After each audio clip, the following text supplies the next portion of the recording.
ओम शांति। 21 अप्रैल 2025। बाबा के महावाक्य। मीठे बच्चे, बाप आया है तुम्हें करंट देने। तुम देही अभिमानी होंगे। बुद्धि योग एक बाप से होगा तो करंट मिलती रहेगी। प्रश्न: सबसे बड़ा आसुरी स्वभाव कौन सा है जो तुम बच्चों में नहीं होना चाहिए? उत्तर: अशांति फैलाना। यह है सबसे बड़ा आसुरी स्वभाव। अशांति फैलाने वाले से मनुष्य तंग हो जाते हैं। वो जहां जाएंगे वहां अशांति फैला देंगे। इसलिए भगवान से सभी शांति का वर मांगते हैं। गीत। ये कहानी है दीवे और तूफान की। ओम शांति। मीठे मीठे सिखिलदे बच्चों ने गीत की लाइन सुनी। गीत तो यह भक्ति मार्ग का है, फिर उनको ज्ञान में ट्रांसफर किया जाता है और कोई ट्रांसफर कर ना सके। तुम्हारे में भी नंबरवार पुरुषार्थ अनुसार जान सकते हैं दीवा क्या है, तूफान क्या है। बच्चे जानते हैं आत्मा की ज्योत उजाई हुई है। अब बाप आए हैं ज्योत जगाने लिए। कोई मरते हैं तो भी दीवा जलाते हैं, उसकी बड़ी खबरदारी रखते हैं। समझते हैं दीवा अगर बुझ गया तो आत्मा को अंधियारे से जाना पड़ेगा, इसलिए दीवा जलाते हैं। अब सत्युग में तो यह बातें होती नहीं, वहां तो सोजरे में होंगे। भूख आदि की बात ही नहीं, वहां तो बड़े माल मिलते हैं। यहाँ है घोर अंधियारा। छी दुनिया है ना। सब आत्माओं की ज्योत उजाई हुई है। सबसे जास्ती ज्योत तुम्हारी उजाई हुई है। खास तुम्हारे लिए ही बाप आते हैं। तुम्हारी ज्योत उजाई गई है। अब करंट कहाँ से मिले? बच्चे जानते हैं करंट तो बाप से ही मिलेगी। करंट जोर होती है तो बल्ब में रोशनी तेज हो जाती है। तो अभी तुम करंट ले रहे हो बड़ी मशीन से। देखो, बॉम्बे जैसे शहर में कितने ढेर आदमी रहते हैं, कितनी जास्ती करंट चाहिए। जरूर इतनी बड़ी मशीन होगी। यह है बेहद की बात। सारे दुनिया की आत्माओं की ज्योत बुझी हुई है, उनको करंट देना है। मूल बात बाप समझाते हैं। बुद्धि योग बाप से लगाओ। देही अभिमानी बनो। कितना बड़ा बाप है।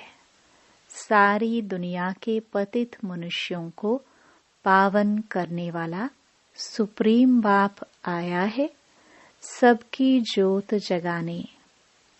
सारी दुनिया के मनुष्य मात्र की ज्योत जगाते हैं।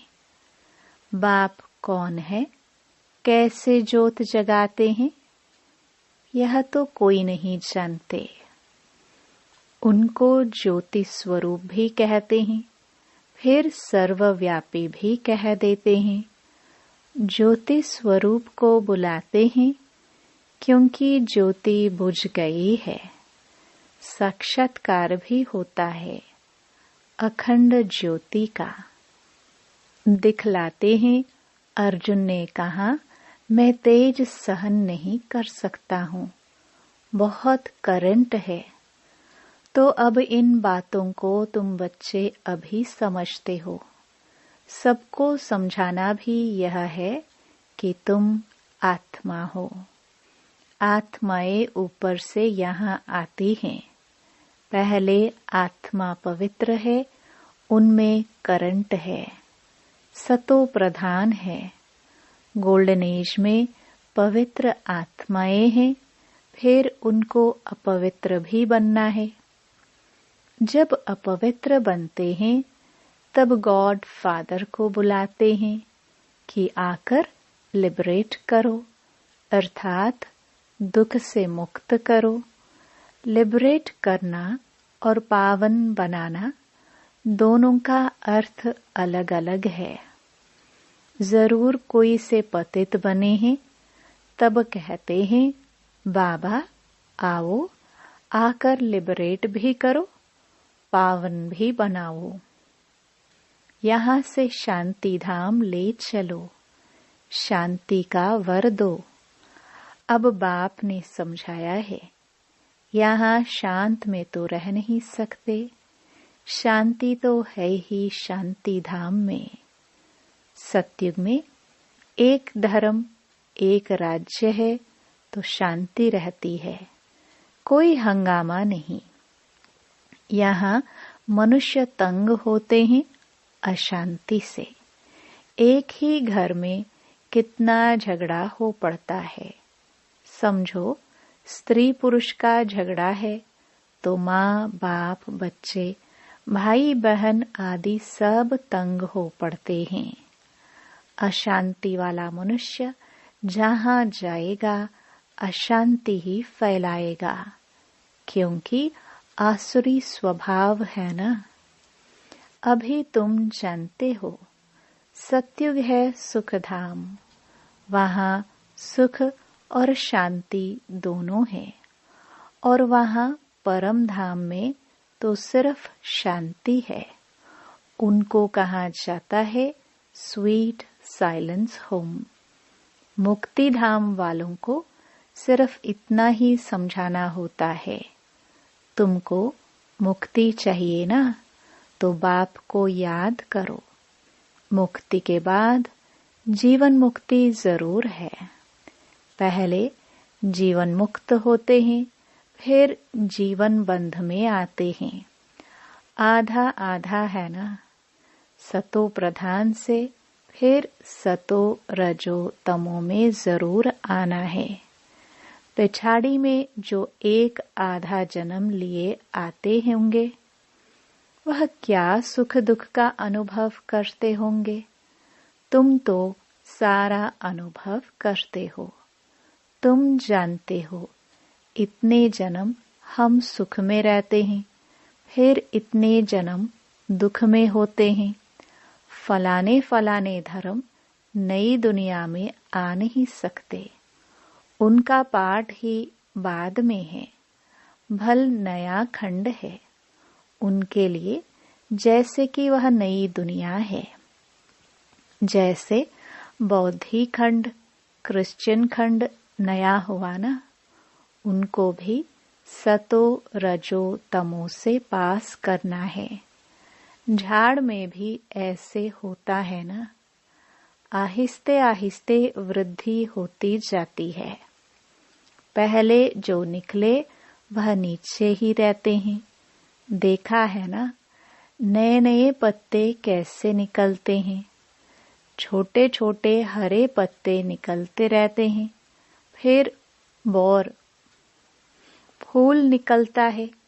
नया झाड़ बहुत छोटा है, नया बीज डाला जाता है। उनकी पूरी परवरिश नहीं होती तो सड़ जाता है। तुम भी पूरी परवरिश नहीं करते हो तो सड़ जाते हैं। बाप आकर मनुष्य से देवता बनाते हैं, फिर उसमें नंबरवार बनते हैं। राजधानी स्थापन होती है ना, बहुत फेल हो पड़ते हैं। बच्चों की जैसी अवस्था है ऐसा प्यार बाप से मिलता है। कई बच्चों को बाहर से भी प्यार करना होता है। कोई कोई लिखते हैं, बाबा हम फेल हो गए, पतित बन गए, अब उनको कौन हाथ लगाएगा।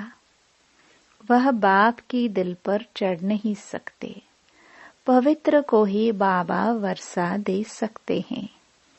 पहले एक एक से पूरा समाचार पूछ पोता मेल लेते हैं। जैसी अवस्था वैसा प्यार। बाहर से भल प्यार करेंगे, अंदर जानते हैं यह बिल्कुल ही बुद्धू है, सर्विस कर नहीं सकते। ख्याल तो रहता है ना। अज्ञान काल में बच्चा अच्छा कमाने वाला होता है तो बाप भी बहुत प्रेम से मिलेगा। कोई इतना कमाने वाला नहीं होगा तो बाप का भी इतना प्यार नहीं रहता। तो यहाँ भी ऐसे है। बच्चे बाहर में भी सर्विस करते हैं ना।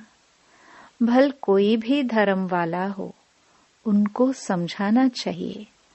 बाप को लिबरेटर कहा जाता है ना।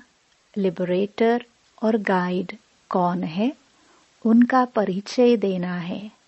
सुप्रीम गॉड फादर आते हैं, सबको लिबरेट करते हैं। बाप कहते हैं तुम कितने पतित बन गए हो, प्योरिटी है नहीं, अब मुझे याद करो। बाप तो एवर प्योर है। बाकी सब पवित्र से अपवित्र जरूर बनते हैं। पुनर्जन्म लेते लेते उतरते आते हैं। इस समय सब पतित हैं, इसलिए बाप राय देते हैं, बच्चे तुम मुझे याद करो तो पावन बन जाएंगे। अब मौत तो सामने खड़ा है। पुरानी दुनिया का अब अंत है। माया का पंप कितना है, इसलिए मनुष्य समझते हैं यह तो स्वर्ग है। एरोप्लेन, बिजलियां आदि क्या क्या है, यह सब है माया का पंप। यह अब खत्म होना है, फिर स्वर्ग की स्थापना हो जाएगी। यह बिजलियां आदि सब स्वर्ग में तो होते हैं। अब यह सब स्वर्ग में कैसे आएंगे? जरूर जानकारी वाला चाहिए ना। तुम्हारे पास बहुत अच्छे अच्छे कारीगर लोग भी आएंगे। वह राजाई में तो आएंगे नहीं, फिर भी तुम्हारी प्रजा में आ जाएंगे। इंजीनियर आदि सीखे हुए अच्छे अच्छे कारीगर आएंगे। यह फैशन सारा बाहर विलायत से आता जाता है। तो बाहर वालों को भी तुम्हें शिव बाबा का परिचय देना है। बाप को याद करो। तुमको भी योग में रहने का ही पुरुषार्थ बहुत करना है। इसमें ही माया के तूफान बहुत आते हैं। बाप सिर्फ कहते हैं मामेकम याद करो।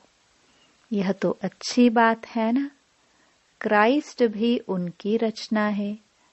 रचयिता सुप्रीम सोल तो एक है, बाकी सब है रचना। वर्षा रचता से ही मिलता है। ऐसे ऐसे अच्छी पॉइंट जो हैं वह नोट करनी चाहिए। बाप का मुख्य कर्तव्य है सबको दुख से लिबरेट करना। वह सुखधाम और शांति धाम का गेट खोलते हैं। उन्हें कहते हैं, हे लिबरेटर, दुख से लिबरेट कर, हमें शांति धाम सुख धाम ले चलो। जब यहाँ सुखधाम है तो बाकी आत्माएं शांति धाम में रहती हैं। हेवन का गेट बाप ही खोलते हैं। एक गेट खुलता है नई दुनिया का, दूसरा शांति धाम का। अब जो आत्माएं अपवित्र हो गई हैं, उनको बाप श्रीमत देते हैं, अपने को आत्मा समझो, मुझे याद करो तो तुम्हारे पाप कट जाए। अब जो जो पुरुषार्थ करेंगे तो फिर अपने धर्म में ऊंच पद पाएंगे। पुरुषार्थ नहीं करेंगे तो कम पद पाएंगे। अच्छी अच्छी पॉइंट्स नोट करो तो समय पर काम आ सकती हैं। बोलो, शिव बाबा का ऑक्यूपेशन हम बताएंगे तो मनुष्य कहेंगे यह फिर कौन है जो गॉड फादर शिव का ऑक्यूपेशन बताते हैं। बोलो, तुम आत्मा के रूप में तो सब ब्रदर्स हो। फिर प्रजापिता ब्रह्मा द्वारा रचना रचते हैं तो भाई बहन होते हैं। गॉड फादर, जिसको लिबरेटर, गाइड कहते हैं, उनका ऑक्यूपेशन हम आपको बतलाते हैं। जरूर हमको गॉड फादर ने बताया है, तब आपको बताते हैं। सन शोज फादर, यह भी समझाना चाहिए। आत्मा बिल्कुल छोटा स्टार है। इन आंखों से उनको देखा नहीं जाता है। दिव्य दृष्टि से साक्षात्कार हो सकता है। बिंदी है, देखने से फायदा थोड़ी हो सकता है। बाप भी ऐसे ही बिंदी है। उनको सुप्रीम सोल कहते हैं। सोल एक जैसा ही है, परंतु वह सुप्रीम है, नॉलेजफुल है, ब्लिसफुल है, लिबरेटर और गाइड है। उनकी बहुत महिमा करनी पड़े। जरूर बाप आएंगे तब तो साथ ले जाएंगे ना, आकर नॉलेज देंगे। बाप ही बतलाते हैं, आत्मा इतनी छोटी है, मैं भी इतना हूँ। नॉलेज भी जरूर कोई शरीर में प्रवेश कर देंगे। आत्मा के बाजू में आकर बैठूंगा। मेरे में पावर है। ऑर्गन्स मिल गए तो मैं धनी हो गया। इन ऑर्गन्स द्वारा बैठ समझाता हूँ। इनको एडम भी कहा जाता है। एडम है पहला पहला आदमी। मनुष्यों का सीजरा है ना। यह मात पिता भी बनते हैं। इनसे फिर रचना होती है पुराना, परंतु एडॉप्ट किया है। नहीं तो ब्रह्मा कहाँ से आया? ब्रह्मा के बाप का नाम कोई बताए? ब्रह्मा, विष्णु, शंकर, यह किसकी रचना तो होगी ना। रचयिता तो एक ही है। बाप ने तो इनको एडॉप्ट किया है। यह इतने छोटे बच्चे बैठ सुनाए तो कहेंगे यह तो बहुत बड़ी नॉलेज है। जिन बच्चों को अच्छी धारणा होती है उन्हें बहुत खुशी रहेगी। कभी उबासी नहीं आएगी। कोई समझने वाला नहीं होगा तो उबासी देता रहेगा। यहाँ तो तुमको कभी उबासी नहीं आनी चाहिए। कमाई के समय कभी उबासी नहीं आती है। ग्राहक नहीं होंगे, धंधा ठंडा होगा तो उबासी आती रहेगी। यहाँ भी धारणा नहीं होती है। कोई तो बिल्कुल समझते नहीं है, क्योंकि देह अभिमान है। देही अभिमानी हो बैठ नहीं सकेंगे।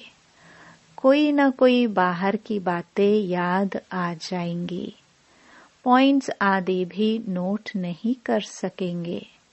शुरुड़ बुद्धि झट नोट करेंगे। यह पॉइंट्स बहुत अच्छी हैं। स्टूडेंट्स की चलन भी टीचर को देखने में आती है ना। सेंसिबल टीचर की नजर सब तरफ फिरती रहती है। तब तो सर्टिफिकेट देते हैं पढ़ाई का। मैनर्स का सर्टिफिकेट निकालते हैं। कितना एब्सेंट रहा वह भी निकालते हैं। यहाँ तो भल प्रेजेंट होते हैं, परंतु समझते कुछ नहीं, धारणा होती नहीं। कोई कहते हैं बुद्धि डल है, धारणा नहीं होती। बाबा क्या करेंगे? यह तुम्हारे कर्मों का हिसाब किताब है। बाप तो तदबीर एक ही कराते हैं। तुम्हारी तकदीर में नहीं है तो क्या करेंगे? स्कूल में भी कोई पास कोई फेल होते हैं। यह है बेहद की पढ़ाई, जो बेहद का बाप पढ़ाते हैं। और धर्म वाले गीता की बात नहीं समझेंगे। नेशन देख समझाना पड़ता है। पहले पहले ऊंचते ऊंच बाप का परिचय देना पड़ता है। वह कैसे लिबरेटर गाइड है। हेवन में यह विकार होते नहीं। इस समय इनको कहा जाता है शैतानी राज्य। पुरानी दुनिया है ना, इनको गोल्डन एज नहीं कहेंगे।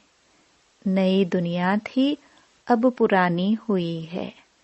बच्चों में जिनको सर्विस का शौक है तो पॉइंट्स नोट करना चाहिए। अच्छा, मीठे मीठे सिखिलदे बच्चों प्रति माता पिता बाप दादा का याद प्यार और गुड मॉर्निंग। रूहानी बाप की रूहानी बच्चों को नमस्ते। धारणा के लिए मुख्य सार। पहला, पढ़ाई में बहुत बहुत कमाई है, इसलिए कमाई खुशी खुशी से करनी है। पढ़ते समय कभी उबासी आदि न आए। बुद्धियोग इधर उधर न भटके। पॉइंट्स नोट कर धारणा करते रहो। दूसरा, पवित्र बन बाप के दिल का प्यार पाने का अधिकारी बनना है। सर्विस में होशियार बनना है। अच्छी कमाई करनी और करानी है। वरदान, मर्जीवा जन्म की स्मृति से सर्व कर्म बंधनों को समाप्त करने वाले कर्म योगी भव। यह मर्जीवा दिव्य जन्म कर्म बंधनी जन्म नहीं, यह कर्म योगी जन्म है।